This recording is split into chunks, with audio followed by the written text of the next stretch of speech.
I am almost done poking around Coarse Gold. We have this room here and another small room upstairs, and then I am done. Truth be told, you can complete Act 1 in about 10 minutes, if you know what you're doing.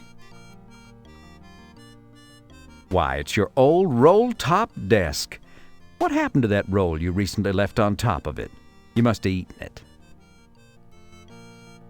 It's a lamp, and a bodaciously ugly one at that. Some buxom lady's portrait. Notice how the painting seems to follow you around the room. And I don't mean her eyes. This chair was left here by the previous owner of the pharmacy, Franklin Farquhar. This is the cozy little back room of your pharmacy where you do your heavy thinking. In other words, you don't spend much time here. Your reference bookshelf, complete with such top 10 medical reading as everything you always wanted to know about pustules but were too revolted to ask, Typhlime book of blackhead removal, boil lancing, and facial renovation, the dermatologist who came in from the cold sore, the 1882 edition of What Color Is Your Parasite, the 1-minute mandibula, a globe, and some souvenirs of your first customers. The only book you'll need to finish this game is the home medical guide that came packed in the box. Oh, and perhaps a good 10-volume encyclopedia of Western folklore if you happen to have one. I will be using the home medical guide very soon, as it acts as copy protection for the game. Don't move it. It's covering up the remains of a failed experiment in which you tried to cure the common cold by building up a resistance to mucus. The lamp doesn't work. You make a mental note to change the filament. The last piece of cotton thread you used in the bulb only lasted about 45 minutes. There's no need to touch that. The desktop's locked. Damn this crude desktop interface. You rarely use it. It's uncomfortable, unstable, and unattractive. Just like me. This here is where we fill all of our prescriptions. I will be using this very soon. For now, I'm going to explore upstairs and the rest of downstairs first. It's a picture of some nearby big rock. You keep a pitcher of water in a basin so you can occasionally wash your face. This old table is left over from your college days. You keep your anatomical models in here, but don't worry, you're not the only one in town with a few skeletons in your closet. You haven't been able to open this closet since you tested your new formula Looney glue on it several years ago. Leave that table alone until Freddy Pharkas' inferior decorator. But you just washed your face last February. Don't move it. It's covering up the remains of a failed experiment in which you attempted to apply a tourniquet to a sucking chest wound.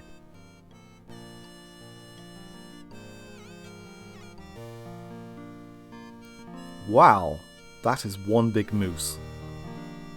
Your authentic moose skin rug looks very attractive with those eyeglasses on it. It would have been a mite less lumpy if somebody had remembered to skin the moose first. Eyeglasses? I can't see any eyeglasses. Well, okay. I get it now. You picked up this old armoire at the farmer's market. It gave you a hernia. So instead of paying the doctor's bills, the owner let you keep it.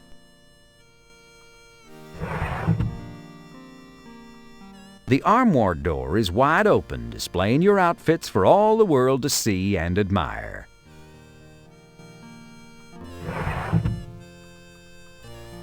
Your dad unloaded his old vaudeville trunk on you. Not on purpose, though. He didn't know you were standing underneath when he unloaded it off the top of the stagecoach. Ever since then, you've had brief blackouts. But what the hey? Free trunk, right?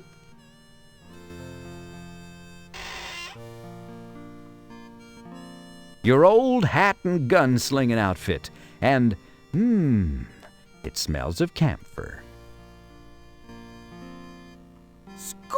You take your old gunslinger clothes and your good guy model Stetson hat.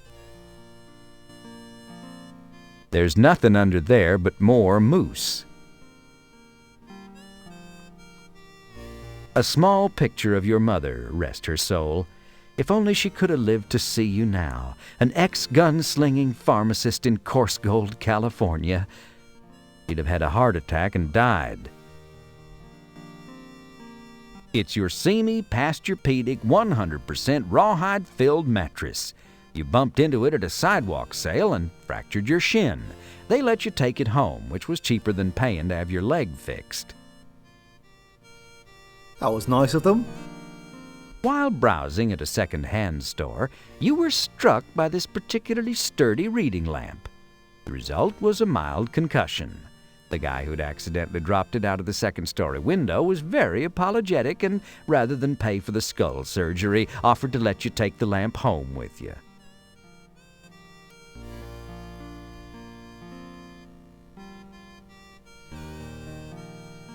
While window shopping in Chowchilla, your eye fell on this plain but serviceable nightstand. They got your eye back in, but the owner didn't want to touch the nightstand anymore, and he let you keep it. Don't move it. It's covering up the results of a failed experiment involving Madame Ovary, a dog, a melon, and a Tibetan hanging basket. Dare I ask? You can't sleep. You're too restless. Maybe because it's broad daylight. It's a reading lamp. Don't bother it while it's reading.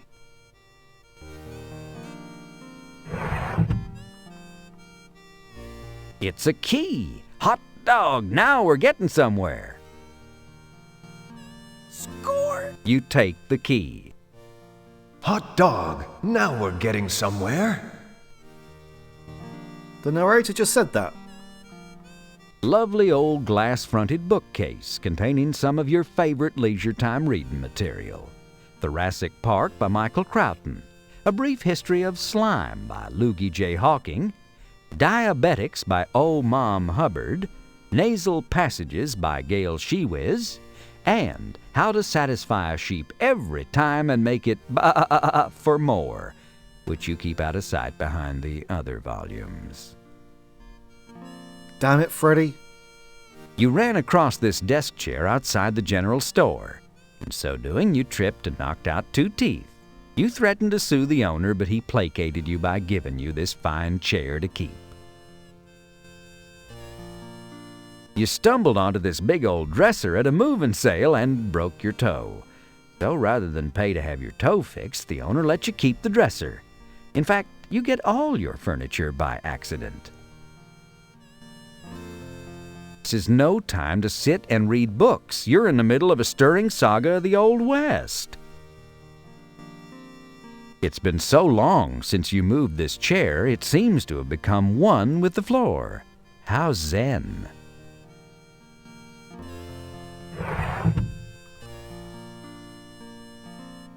It's a claim check for a pair of boots. Your old cowboy boots from the before time. Before the accident. Could it be? That's what you get for not opening this drawer for the past decade.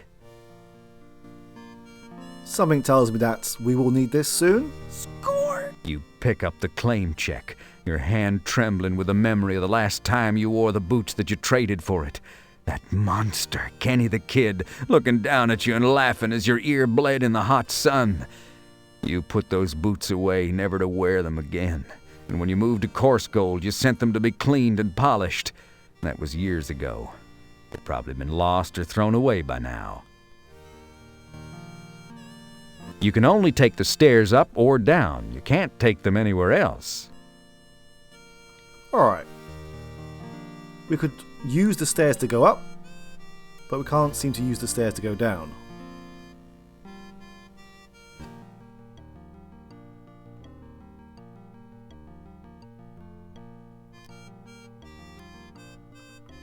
Hey, this looks just like the key to the front door of my pharmacy. Ah yes, here it is. This is the key to your roll-top desk.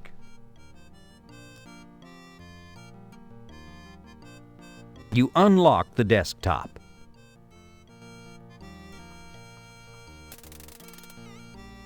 The drawer's locked. You unlock the desk drawer.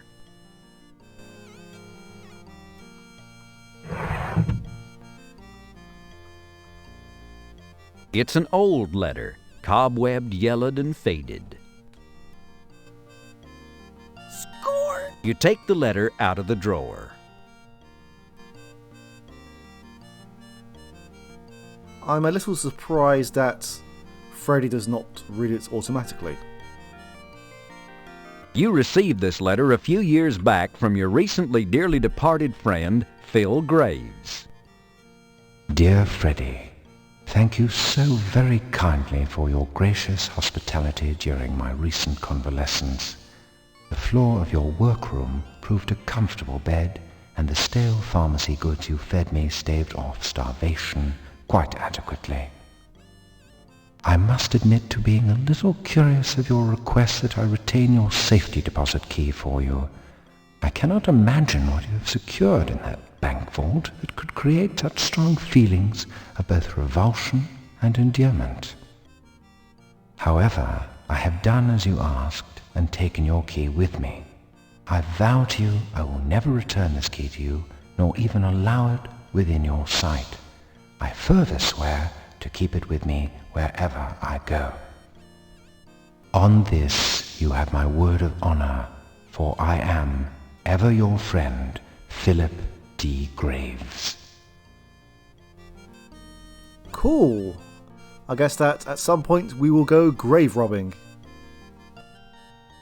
So, let's continue on with the actual storyline. Penelope Prim needs 4 milliliters of tyloxypollinide. Why, the poor dear. She must be suffering from the vapors, those injurious exhalations produced within the body, creating feelings of hypochondria and depression. Her prescription is in Doc's usual scrawl and smells of whiskey, so you know it's authentic. Alright, let's take a closer look at our inventory. That's your laboratory, where you concoct and bottle your formulas. You study Penelope's prescription and prepare to carefully fill it. You wouldn't want to make a mistake with her medicine. The only way of knowing how to complete these prescriptions is by consulting the home medical guide. So let's see what it says about tyloxypollinide. It says it is an effective aid in the treatment of the vapors. Not possible to synthesize it in the home laboratory, which is a shame as we have a home laboratory. However, substitutions are permissible. See pepticlomycin tetrazole, available from DBA's and Sons, Baltimore, Maryland. So, pepticlomycin tetrazole, effective aid in treatment of the vapors, available from Furnet Formulas, Cincinnati, Ohio. PT is an acceptable substitute for tyloxypollinide, dispensed at 40 milliliters per bottle. Okay, so let's measure out some pepticlomycin tetrazole. Yes, I know my pronunciations are going to be terrible. So we need to get a medicine bottle, pour it in, and cork it up. You carefully label the container, Miss Penelope Prim, for internal use only. And what internals they are, you dream about them day and night. So the first one is fairly simple.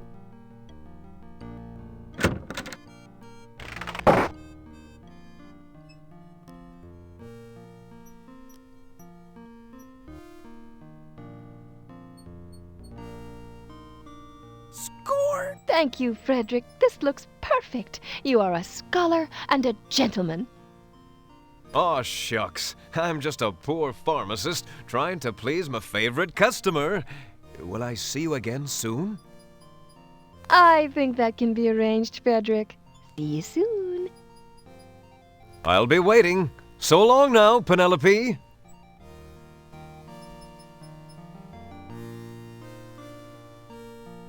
Unfortunately, you were so taken with Penelope's angelic presence that you forgot to charge her the 19 cents she owed you.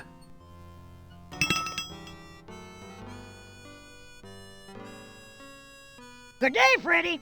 Freddy Pharkas.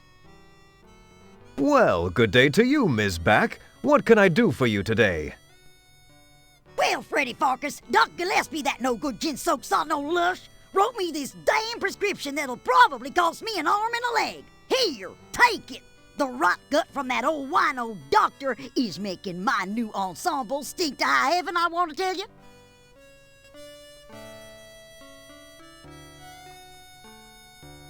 This is Helen Back, proprietor of Mom's Cafe.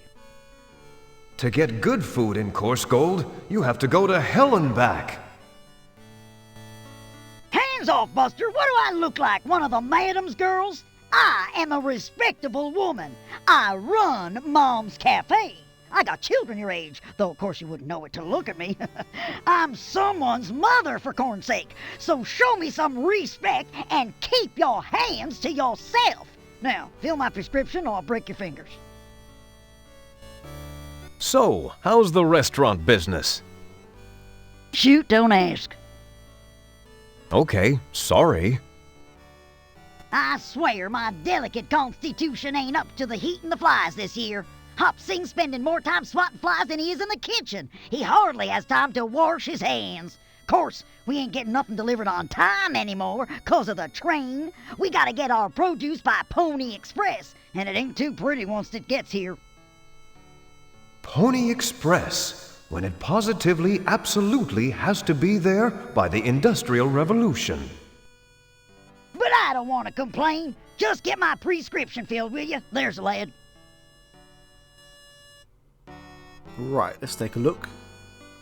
Helen Back's prescription is barely legible due to all the whiskey spots, but you eventually decipher it. Quinotrazate. A highly efficacious and useful medication when taken orally at a dosage of NTE 60 milligrams a day. To prepare to 15 milliliters of bismuth enterosalicylate, add 30 milligrams of phenol oxytriglychlorate to produce quinotrazate. Mix together in a glass beaker. Stir the mixture well using only a pure clean glass rod. Process into pill form. Usual dosage is 21 pills. Right. As easy as that. You study Helen Back's prescription and prepare to carefully fill it. Let's get this graduated cylinder again. 50 milligrams of bismuth enterosalicylate. There we go.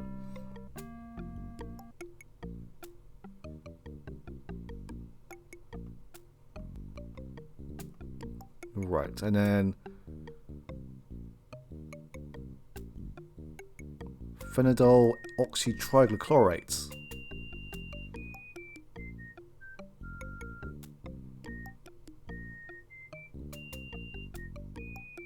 Where are you? There. So 30 milligrams.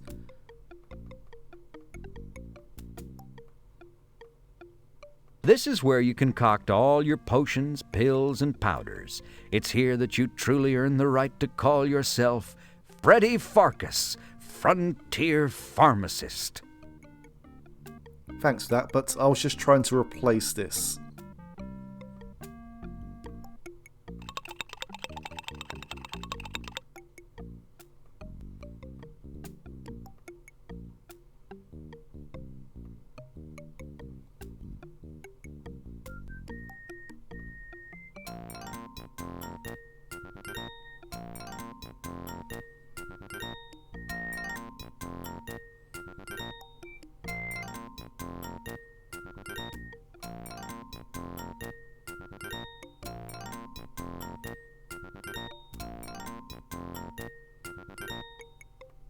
There we go, 21 pills. You carefully label the container, Mrs. Helen Back. Take 3 times daily just before meals. I don't believe that there are any dire consequences for getting these wrong.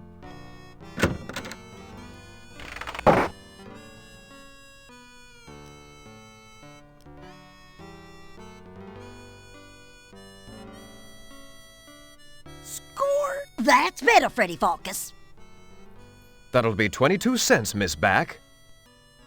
Y'all just put it on my tab. I don't have it with me right now.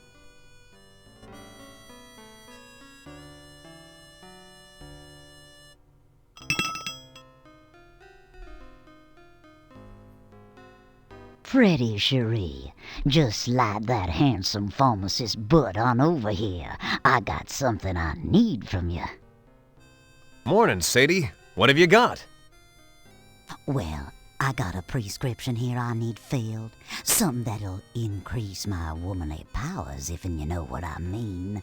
Be a dear and fill it for me right away, won't you? I simply can't wait to try it out.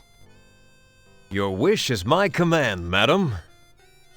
You take the prescription from the madam. What a busy morning. You haven't had to fill this many prescriptions since Custer's troop stayed at the Dirty Sheet Hotel.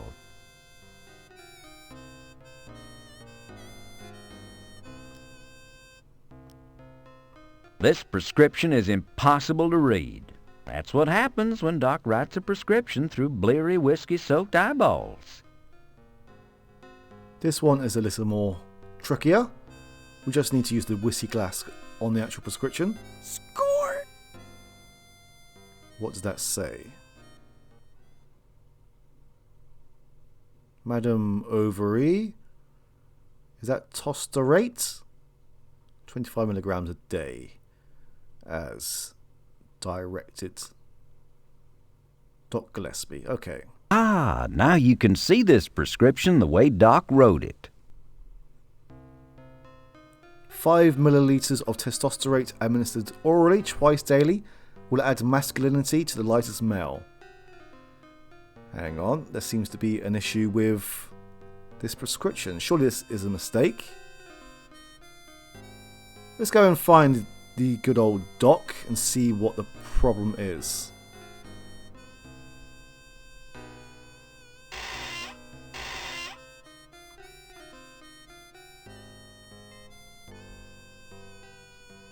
Excuse me, Sadie. I've got to run out for a bit. Hang on, I'll be right back. Okay, Freddy, but hurry back.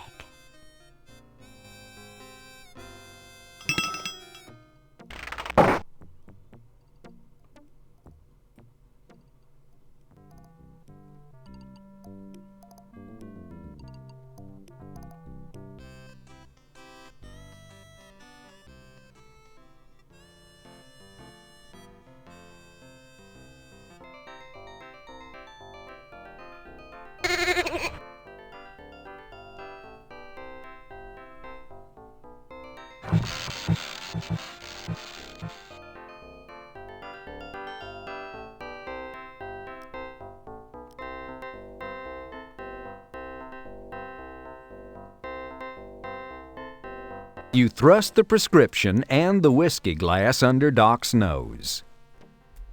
Hey, Doc, this says testosterate. You really want to prescribe this to a woman? Testosterate? No, I suppose that would be a poor choice. Let's see. This was for Sadie Ovary, right?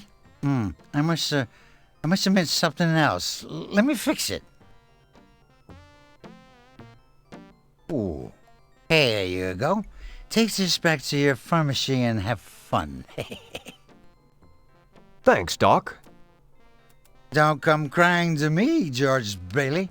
I'm going to swear out a warrant for your arrest. Score!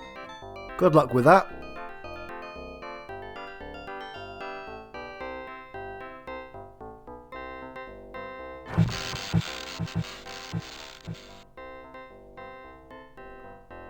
Old Pete's been around since the gold was here. He and Willie are the only two codgers left. Now, don't you try it. I'm right ticklish. Well, by gum, how you doing, young feller, by gum? Nice to see you, by gum. Hey, old-timer.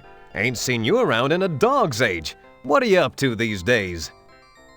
What does it look like I'm doing, by gum? I'm trying to sell gum, damn idiot. Fair enough.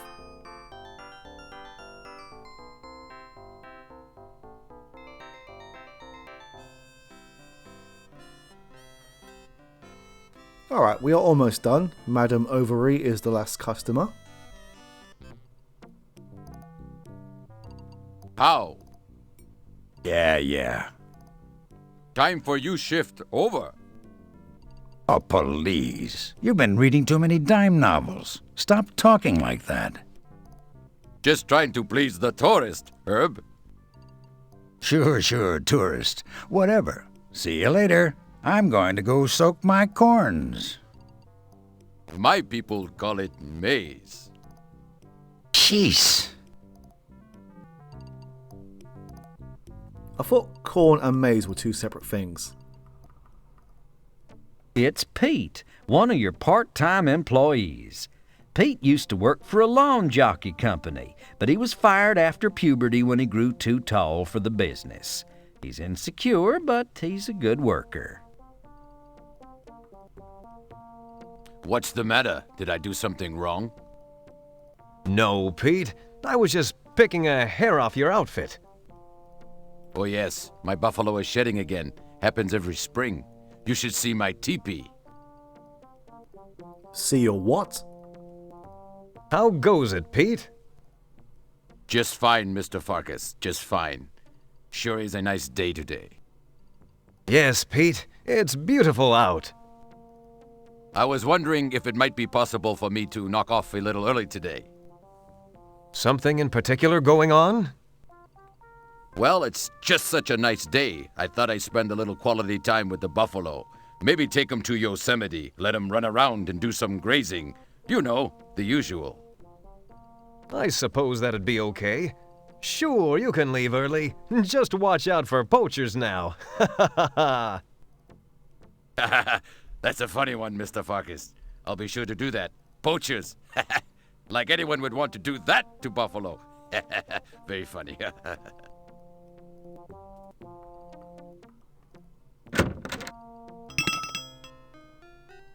I'm back, Sadie. Sorry for the delay. I just had to check out a few things. Perfectly okay, Freddy, hon. I was just admiring the way you display your goods. Look who's talking. Freddy, what about Penelope?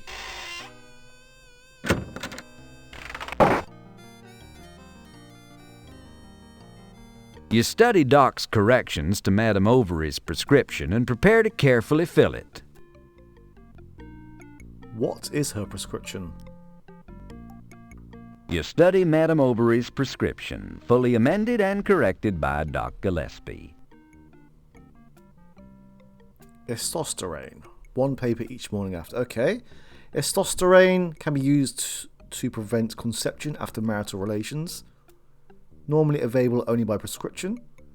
May be produced in the home as follows. Grind 15 milligrams of bimethylquinoline crystals and 15 milligrams of powdered methylphosphate in a mortar. Prepare 5 milligram dosages on pure sheets of medicinal dispensing paper. Recommended maximum dosage 1 box of 6. Okay. Right, so let's get out the mortar and pestle. Bimethylquinoline.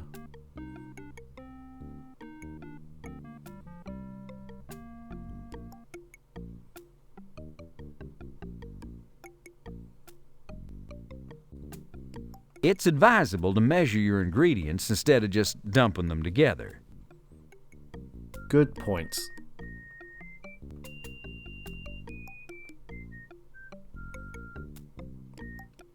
And then the metyraphosphates. You may be pleased to know that I am not a pharmacist by trade.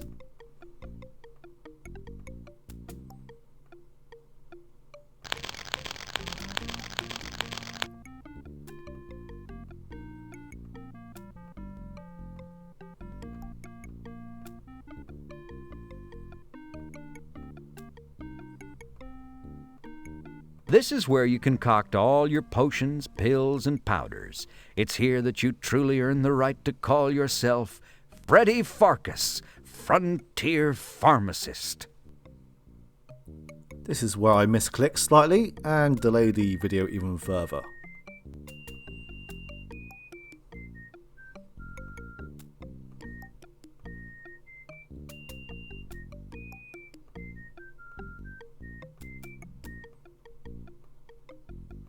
There we go.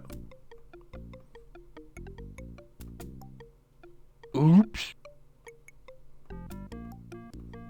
Alright, maybe that is a better way of doing things.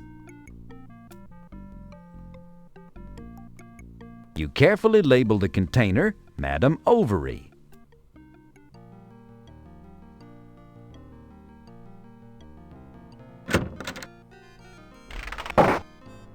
Actually, no, Madam Ovary is not the last customer.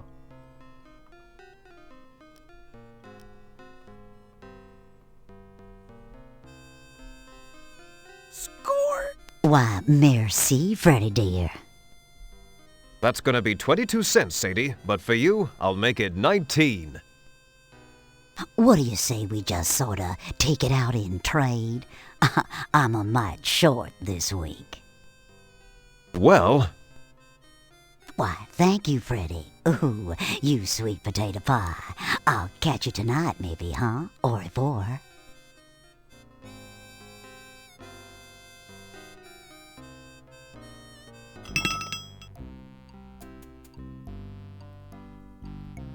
Hey, Farkas! My butt's killing me! He does know how to make an entrance, doesn't he? sorry to hear that, Smithy. Yeah, so give me some of that preparation G. Yes, sir. It's Smithy the blacksmith, owner of Smithy's Blacksmith, and a darn clever fella. He seems to be in pain. There's no need to touch that. Why not your usual six-pack of liniment, Smithy? Well, Mr. Farkas, I'm a-fixin' to take a long ride. I'm a-gonna leave town. The sheriff shut me down for operating without a Smithy license or whatever the hell that is. So I sold that lousy property off to that cheap snake of a banker P.H. Balance down at the Bank of Bob. And good riddance, says I. I'll be sorry to see you go, Smithy. Yeah, well, this town's a-going to hell in a hand-me-down anyway. Something's wrong with them horses out there. They's pootin' up a storm. Can't hardly take the smell. I was like to pass out around there.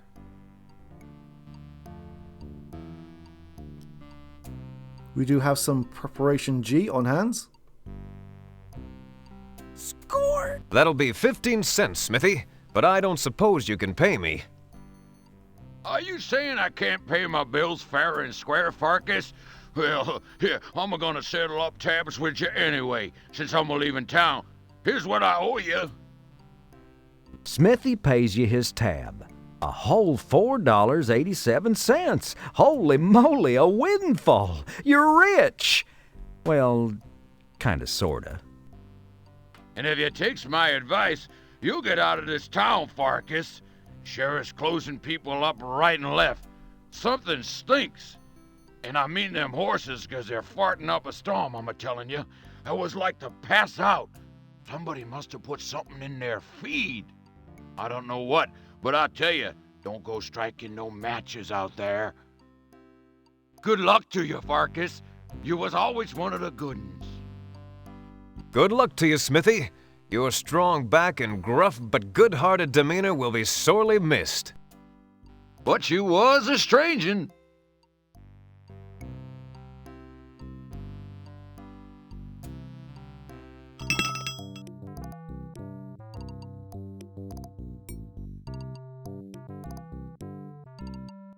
inspection.